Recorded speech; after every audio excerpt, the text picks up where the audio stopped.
Hi guys, I'm back with Noah's point of view. She's so cute. She's such a cute baby. Let's just get straight into that. I'm kind of surprised Noah has his point of view here, but I'm also kind of excited to see what it holds. So, I was flipping through the pages of my comic book. It was a Marvel one. I hated reading, so comic books were the one thing I would do when we had silent reading time. Mrs. Abbott was at her desk, waiting for the new kids to come in. Eventually, the door opened and 4 kids walked in. There were 3 girls and a boy, and one of the girls made eye contact with me. She was cute with long brown hair. Her tips were dyed black, and dye went up to around her shoulders. It was dumb, but she was cute, so I was willing to overlook it. Everybody's hating on Nicole's hair. Oh my god. I turned back to the independent work. Nicole was working on her makeup work to get caught up with the curriculum, and I watched her for a while. So, I feel like it's important for me to mention how he figured out her name was Nicole. I wonder what Brian thought of these kids. I wonder if he knew them. I never thought to ask where he was from. There were people from all around the country here. What do you want? She asks, and I smile. I want to make a good impression. I want her to not reject me, but I don't know any good pickup lines or anything. Brian probably would. God, Brian could have her in a millisecond if he wanted her. Oh, you don't even know, bro. I wondered if he did, but he hasn't made any signs of liking her. What time do we get out of here? I asked. It was terrible, but she smiled. Oh, right. I smiled, trying to play it off. It was an on-purpose kind of question that ended up sounding really stupid. You're new here. I looked up at the whiteboard. Mrs. Abbott was writing something down, probably for the next lesson. So, how was it? The apocalypse? Trash, she mumbles, not looking over at me. I'm not ugly, but she's making me question my beliefs. Oh. You are ugly. Your mother lied to you. Oh, wait, you don't have a mother. Your father lied to you. That sucked. The whole thing did. I kind of wanted to hear a detailed story, but that would be too much to share in class. So, which one are you? Nicole. She finally looked over at me. What's your name? Noah. I answered happily. She was interested in me. I won. Without the H, I add. People always spell my name as Noah, not like you can blame them. Dad was too lazy to write the H. That's low-key hilarious.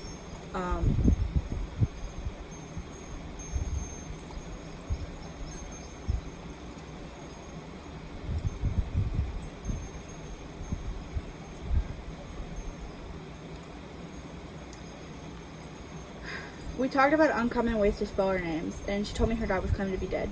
That must suck. I wish it was my dad instead. Honestly, I feel you, bro. But I also hate you, don't get me wrong. Have you ever had a boyfriend? I asked. I shouldn't go too far if she already had someone. I had just assumed a gem like her was single. I liked a kid once. She sounded sad. We didn't get very far. I really liked him too. I frowned. That sucks. I wonder who the lucky guy was. I wondered if the guy was here. I kind of hoped he wasn't. That means Nicole would have to move on. We get our next assignment, and Nicole and I are partners. I glanced back at Brian from time to time. He seemed different. I wondered if he knew these kids. Nicole asked if I wanted to sit with her friends at lunch. Of course I do, but I couldn't be too excited, so I had to nonchalantly ask if my friends could come. I don't think Brian would want to sit with us, so I'd take Becky and Eli. Brian was different now, and I'm scared he'll take Nicole from me. Nicole looked to the back of the classroom as if she was searching for someone. After we work on a math worksheet, I take Nicole to a table where her friends sit down. I wave Becky and Eli over, and they join us. Brian remains at his table, and I smile apologetically. No, you don't. No, you don't. No, you don't! You're an asshole, and nobody likes you. He looked like he wanted to kill someone, me maybe. He looked sad and he put his head down. How dramatic. Nicole knew Eli, and that also made me kind of scared. What if she liked him? But there was no interest in him because she turned to Becky and got along with her. I glanced over at Brian, and Skylin asks if we left someone. Eli says he was weird back at their old school, but he didn't seem weird. Skylin asked about bullies, which was kind of awkward. We didn't usually put up with bullies, since they were so heavily punished. Becky explained to her that bullying is sometimes considered a crime. There's one at high school who ended up in jail for beating up a kid and taking their money. Do you have any stuck-up and entitled assholes around here? Skylin asks, and Becky and I share a glance. Just Jessica Goodman. Her parents give more money at church than other families, and she brags that she can afford to help people like us a lot. I stutter. I hope Nicole didn't notice. That was embarrassing. Skylin smirked, asking where she was and walking over to the girl. She talked to the girl for a bit, talking to her about picking on those less fortunate. She then took the milk carton and dumped it all over Jessica's head. Her perfectly blonde hair and bright pink dress was wet and damaged, and she shrieked, standing up and running to the bathroom crying. Skylin returned to her table, and she started laughing. We did too, and Becky said that was funny. There are no cameras, so who's going to tell? Besides, Jessica isn't liked by anyone. In class, Nicole talked to me a lot more, and Brian had gone home. I wondered why. I had seen him run by, and Nicole did too, but she didn't say anything about it. She seems a little sad he left, but maybe she just felt bad. She felt bad, I don't know. At the end of the day, Nicole said goodbye to me before joining up with the others and going over to the elementary school. Becky, Eli, and I got on our bikes, riding past and dropping Becky off before going home. Eli and I weren't brothers, but our parents were dating. In all reality, my dad was using his mom to take care of us. Dad was in a wheelchair. He was a jockey in the Great Apocalypse. Eli's mom was Nanny Annie. She used to run an orphanage, but Eli was the only kid there, so she claimed him as hers. Fun fact, actually, there used to be a couple kids in the orphanage, but then me and my sister kind of deleted them. It was kind of sad because both of them are abusive. Nanny Annie used to use Eli as an ashtray, and Dad did nothing but scream at us, or at least try to. We went inside and Nanny Annie was making dinner. I think she's trying to poison us, but of course she'd never admit it. I wish I had someone to tell about Nicole, someone other than Eli. I need help figuring out how to tell her I like her. Eli's a shy guy. He could have a crush on someone, but he would never tell them. Nanny Annie calls us for dinner, and I drag myself downstairs. I don't want to eat, but maybe I could admit my feelings towards Nicole. I stop Eli in the hallway and he looks at me. He had his hood pulled back, his ugly revealed. He had awful eczema, and they believed he had been a genetic mutation from his biological parents, cursing him to have it for the rest of his life. Hey man, if I tell you something, you promise you won't judge? I ask, and he raises an eyebrow. No? Depends on what it is, I guess. I think I like Nicole as a girlfriend. I've never had a girlfriend before. I mean, I'm 12, so it's not really expected or anything, but still. Eli smiles. Hey, shoot your shot. Oh, really, Eli? You're not going to be like, oh, well, actually, Brian from the old school. Brian used to like her. I smile too, and we head downstairs together, and I wonder if he was high. I know he sneaks weed from time to time out of Nanny Annie's collection, and he spends his Friday nights getting high. Sometimes I think about joining him, but I've never done drugs before. He and Cooper have. Cooper's cool, but I don't know about his sister. Yeah. Oh, big stretches. We sit around the table, Nanny Annie wheeling Dad's wheelchair into the kitchen, helping him onto a chair. He thanks her, telling her she's sexy. She's not. He's lying. Yeah, he definitely is. Eli probably thinks she's ugly too. She serves our food, smiling and popping hunks of poison onto our plates. Eli picks these, and Nanny Annie asks us about our day. Dad was eating the slop happily, and I took a small bite. It wasn't too bad, but it was kind of gross. How about you, Noah? Any of those new kids join your school today? I nod. Speak up, Dad barks. Stupid bastard. Yes. I nod as an answer too. How are they? Nanny asks, twirling her poison around and slurping it up. They're good. Nicole's kind of cute. Oh, Dad looks up. Which one is she? Isn't she the one with the hair, the weird hair, and the missing dad? I nod, then add, yes. She got money? Dad, I don't care about money. I sigh. I like her. She's super sweet and she's pretty. I think she might like me too. Well, in that case, you better get practicing your manners, young man. Dad wipes his mouth with his arm. I don't want you having a new girlfriend every week. You're lucky I'm accepting this Nicole woman. Oh, honey, Nanny Annie sighs.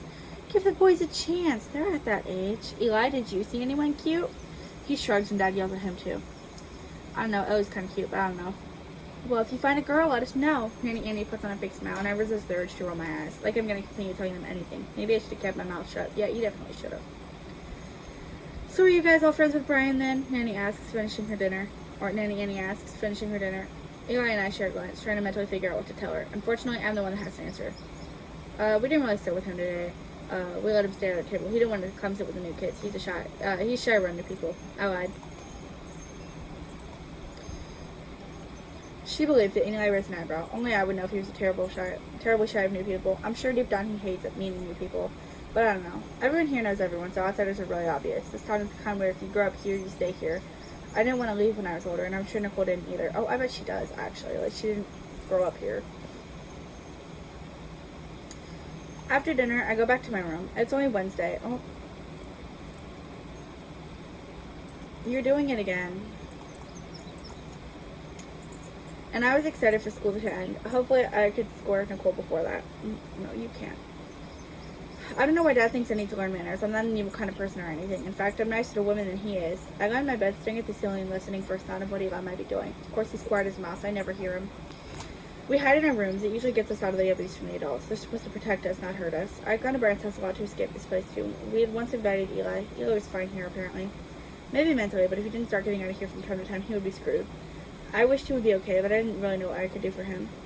I eventually fell asleep, waking up early in the morning to do my chores before school. For some reason, Nanny Annie likes to let the dishes soak in the sink overnight, just so I could finish them in the morning. Eli was like a night crew. He did things for her at night, like sweeping the floors and what most people do during the day. We tag team laundry. Neither of us know how to fold shirts, though. He usually rolls them, and I've started mimicking his moves. It looks good enough, and Nanny Annie and Dad could deal with a few more wrinkles. No one would notice. That's kind of funny. She comes downstairs, making a bowl of cereal for herself and eating it, watching me scrub the grease off the pans and stuff. You're very slow. Must be something you inherited from your father, she comments. I want to turn to her and tell her to shut up, but I can't. Instead, I wait for Eli outside. We're not allowed to have breakfast until we wash the dishes immediately afterwards. Or unless we wash the dishes. I don't want to eat without him, and he enjoys his beauty sleep, so we end up biking to school hungry. Sometimes we steal something from the carts on the side of the streets, like an apple or something, but today we're not feeling it. I can't wait to see Nicole again. Maybe I'll tell her how I feel. I kind of hope you do, and I hope she rejects you. But next is Nicole, so let's see what happens.